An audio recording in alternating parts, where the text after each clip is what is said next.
Hello guys, welcome back to mister 3G vlogs. మరొక వీడియోలో మీ అందరికీ స్వాగతం సుస్వాగతం. నా పేరు త్రినాథ్. నేను ఇండియన్ రైల్వేలో టెక్నీషియన్గా వర్క్ చేస్తున్నాను. గైస్, ఈ వీడియోలో ఏంటంటే మనం ఆర్ఆర్సీ గ్రూప్ డి పోస్ట్ కోసం 10th క్వాలిఫికేషన్తో పాటు ఐటీ ఎందుకు చేశాడు అనే దానిపై మాట్లాడుకుందాం. అలాగే డిప్లొమా వాళ్ళు ఎందుకు ఎలిజిబుల్ కాదు, బీటెక్ వాళ్ళు ఎందుకు ఎలిజిబుల్ కాదు, డిగ్రీ వాళ్ళు ఎందుకు ఎలిజిబుల్ కాదు అనేది కూడా ఈ వీడియోలో మనం క్లియర్ కట్గా మాట్లాడుకుందాం. కేవలం ఐటీ వాళ్ళే ఎందుకు ఈ పోస్టులకి ఎలిజిబుల్ అనేది మాట్లాడుకుందాం. ఓకేనా? ముందుగా మీకు తెలియాల్సిన విషయం ఏంటి అంటే 2019 నోటిఫికేషన్ తర్వాత ఏంటంటే ఇక నుంచి గ్రూప్ డి వేకెన్సీ వస్తే కనుక గ్రూప్ డి నోటిఫికేషన్ వస్తే కనుక 10th పాటు ఐటీ క్వాలిఫికేషన్ ఉంటుందని ఆల్రెడీ రైల్వే బోర్డు వచ్చేసి 2019లోనే నోటీస్ అనేది రిలీజ్ చేసేసింది అన్నమాట. ఈ విషయం మీరు ఫస్ట్ తెలుసుకోవాలి. 2013 నుంచి చూసుకుందాం. ఓకేనా? 2013లో జాయినింగ్ అయ్యింది గ్రూప్ డిది. అలాగే 2014లో కూడా జరిగింది గ్రూప్ డి జాయినింగ్. అలాగే ఇంకా 2018లో కూడా గ్రూప్ డి జాయినింగ్ జరిగింది. ఓకేనా? అండ్ అలాగే 2019లో కూడా గ్రూప్ డి జాయినింగ్ అయితే జరిగింది అన్నమాట. అయితే ఎవరైతే గ్రూప్ డిలో 10th క్లాస్ బేస్తో జాయిన్ అవుతున్నారో, ఓకేనా, ఎవరైతే ఇప్పటి వరకు ఎవరైతే 10th క్లాస్ బేస్ మీద గ్రూప్ డి జాయిన్ అవుతున్నారో వాళ్ళ దగ్గర ఏంటంటే ఓన్లీ 10th క్లాస్నే కాదు, వాళ్ళు ఏంటంటే పెద్ద చదువుకున్న వాళ్ళు బీటెక్ చేసిన వాళ్ళు ఉన్నారు అందులో. ఓకేనా? అలాగే డిగ్రీ వాళ్ళు ఉన్నారు అందులోనే. ఓకే, అలాగే ఇంకా డిప్లొమా వాళ్ళు చేసిన వాళ్ళు కూడా జాయిన్ అయ్యారు. అలాగే ఐటీ వాళ్ళు కూడా ఉన్నారు అన్నమాట. ఓకేనా?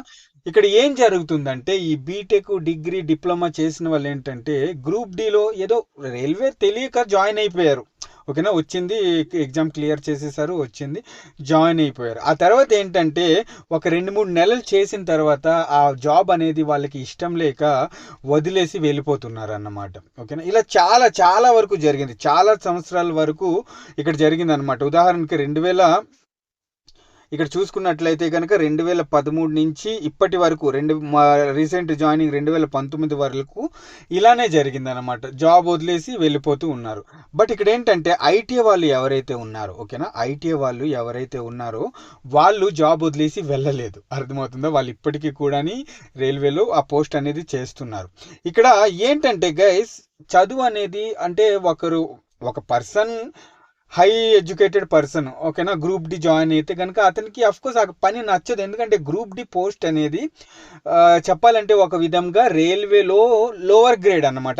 గ్రేడ్ 4 ఇది. ఓకేనా? గ్రేడ్ 4 జాబ్ అన్నమాట. అంటే లెవెల్ 1 పోస్ట్. ఓకేనా? ఆ తర్వాత ఏంటి, లెవెల్ 2 పోస్టులు ఉంటాయి, ఆ తర్వాత లెవెల్ 3 పోస్టులు ఉంటాయి.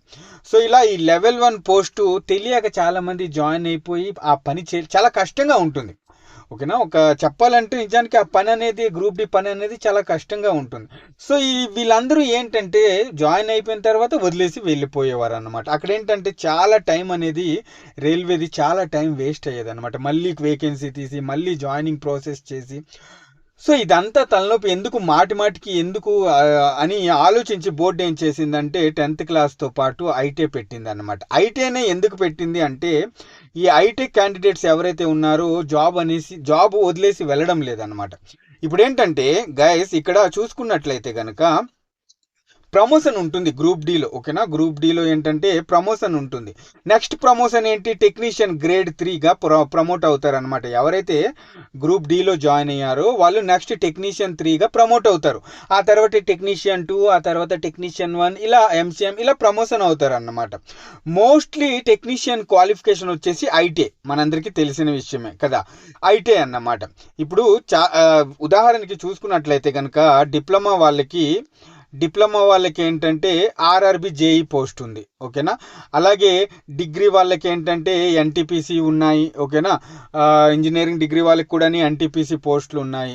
అలాగే ఐటీ చేసిన వాళ్ళకి అసిస్టెంట్ లోకో పైలట్ పోస్టులు ఉన్నాయి. అలాగే డిప్లొమా చేసిన వాళ్ళకి కూడా అసిస్టెంట్ లోకో పైలట్లు ఉన్నాయి. ఎడ్యుకేషనల్ క్వాలిఫికేషన్ పరంగా ఏంటంటే రైల్వేలో జాబ్స్ ఉన్నాయి. ఓకేనా. బట్ ఈ గ్రూప్ డి ఏంటంటే ఇంతకుముందు 10th బేస్ మీద చేసేవారు. బట్ ఎవరు ఇప్పుడు నార్మల్గా ఒక మనిషి ఎడ్యుకేషన్ క్వాలిఫికేషన్ 10th, కానీ ఆ తర్వాత హైయర్ ఎడ్యుకేషన్ కూడా ఇంకా ఉంటుంది కదా గైస్. సో ఆ మిస్టేక్నే రైల్వే చేసేసింది అనమాట. ఇక్కడ ఏంటంటే 10th మీదే జాయిన్ అయ్యేవారు. గ్రూప్ డిలో చాలా మంది 10th పైన జాయిన్ అయ్యేవారు, కానీ వాళ్ళ దగ్గర సర్టిఫికెట్లు ఉన్నాయి, వెరీ ఎడ్యుకేటెడ్ పర్సన్స్ అన్నమాట అందరూ జాయిన్ అయిన ప్రతి ఒక్కరు. సో ఆ పోస్ట్ చేయడం లేదు, అందుకే ఇదంతా ఆలోచించే ఐటీఐ చేశారన్నమాట. ఓకేనా, అర్థమవుతుందా మీకు? అంతేగాని ఇప్పుడు మనం మళ్ళీ ట్విట్టర్ క్యాంపెయిన్లు చేసినా ఏం లాభం లేదు. ఓకేనా, మళ్ళీ 10th చేసే అవకాశాలు అస్సలు లేవు. ఓకేనా, ఇప్పుడు ఈ ఎడ్యుకేషన్ క్వాలిఫికేషన్ ఏంటంటే గ్రూప్ డికి 10th పాటు ఐటీఐనే ఉంటుంది. 10th క్లాస్తో కూడా ది బెస్ట్ పోస్ట్ అయితే ఉంది. 10th క్లాస్తో కూడా బెస్ట్ పోస్ట్ ఉంది, అదేంటంటే పాయింట్స్ మ్యాన్. ఓకేనా, ఈ వేకెన్సీ తక్కువ రావడం వల్ల ఏంటంటే ఈ పాయింట్స్ మ్యాన్ వేకెన్సీ కూడా తక్కువ ఉన్నాయి అన్నమాట ఇక్కడ. ఓకేనా, కాకపోతే ఇంతకుముందు ఈ పాయింట్స్ మ్యాన్ పోస్టులు చాలా ఎక్కువ వచ్చేవి. ఇది one of the best post అన్నమాట. ఓకేనా, గ్రూప్ డిలో.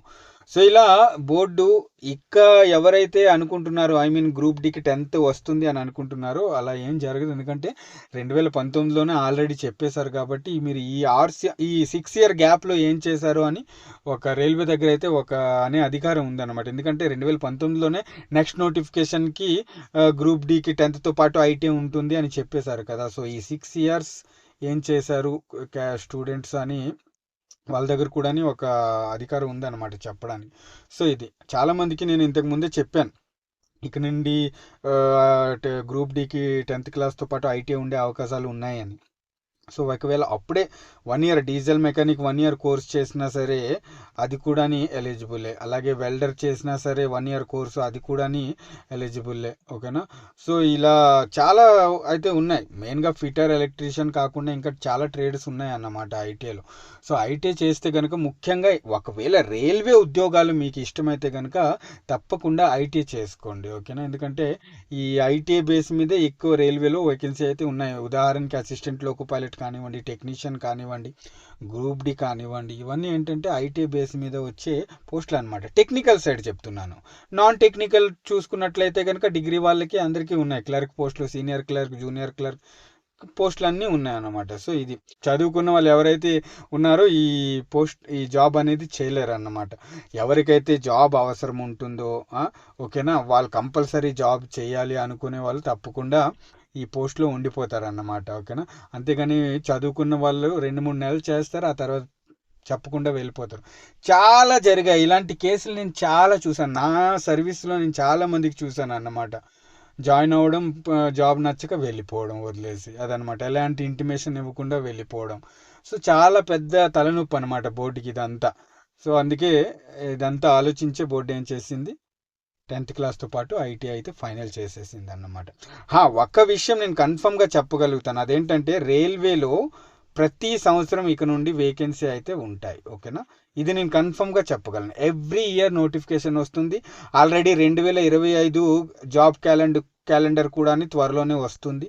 నోటీస్ అనేది, అఫీషియల్ నోటీస్ అనేది తీసేస్తారు. ఓకేనా, సో మళ్ళీ ఏఎల్పి వేకెన్సీ వస్తాయి. ఓకేనా, మళ్ళీ ఆర్ఆర్బి ఎన్టీపీసీ వేకెన్సీ వస్తాయి, మళ్ళీ గ్రూప్ డి వేకెన్సీ వస్తాయి, ఆర్పిఎఫ్ వేకెన్సీ వస్తాయి, టెక్నీషియన్ గ్రేడ్ 3 వేకెన్సీ వస్తాయి, టెక్నీషియన్ 1 వేకెన్సీ వస్తాయి. ఓకేనా, ఇలా మళ్ళీ కూడా వస్తాయి అన్నమాట. ప్రతి సంవత్సరం నోటిఫికేషన్ ఉంటుంది.